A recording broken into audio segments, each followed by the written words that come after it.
போக்குவரத்து, சுகாதாரம், கல்வி ஆகிய 3 முக்கிய துறைகளில் நிலவும் ஆயிரக்கணக்கான காலி பணியிடங்களால் தமிழகத்தின் வளர்ச்சி நாளுக்கு நாள் குறைந்து கொண்டே செல்வதாக விமர்சனம் எழுந்திருக்கிறது. இதுகுறித்து ஒரு செய்தி தொகுப்பை தற்போது பார்க்கலாம். ஒரு மாநிலத்தின் வளர்ச்சிக்கு போக்குவரத்து, சுகாதாரம் மற்றும் கல்வி ஆகியவற்றின் ஒருங்கிணைந்த உட்கட்டமைப்பு ஒரு சேர வளர்ச்சி என்பது மிக மிக முக்கியமானது. அதில் மிக முக்கியமாக போக்குவரத்து உள்கட்டமைப்பு எந்த அளவுக்கு வளர்ச்சியடைகிறதோ அதை வைத்துதான் மாநிலத்துக்கு பொருளாதார வளர்ச்சி என்பது படிப்படியாக அதிகரிக்கும்.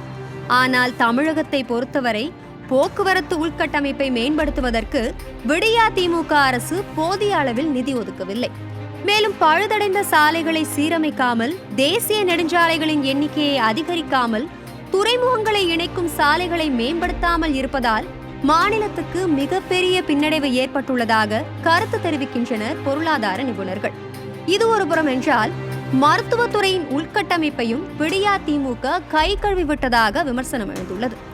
கடந்த ஆட்சியில் மருத்துவத்துறையில் இந்திய அளவில் தமிழகம் 3வது இடத்தில் இருந்த நிலையில் தற்போது மிகவும் பின்னுக்கு தள்ளப்பட்டு இருப்பதாக மருத்துவ சங்கங்கள் குற்றம் சாட்டியுள்ளன.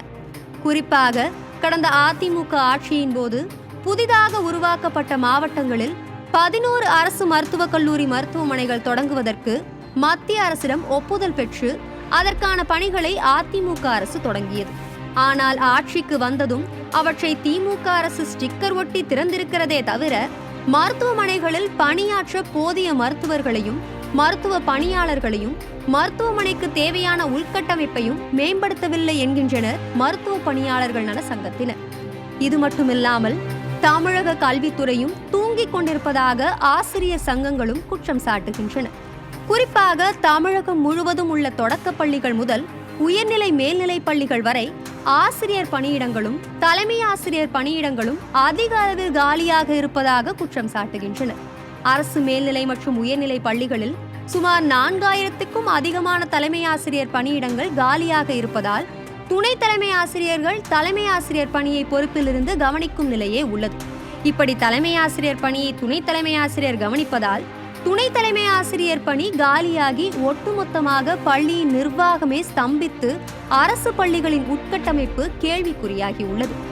எனவே போக்குவரத்து, கல்வி, சுகாதாரம் ஆகிய 3 துறைகளின் உட்கட்டமைப்பை வலுப்படுத்தினால் மட்டுமே பொருளாதாரத்தை மேம்படுத்துவதுடன் சக்தி வாய்ந்த எதிர்கால சந்ததியினரை உருவாக்க முடியும் என்பது கல்வியாளர்கள், பொருளாதார நிபுணர்களின் கருத்தாக உள்ளது.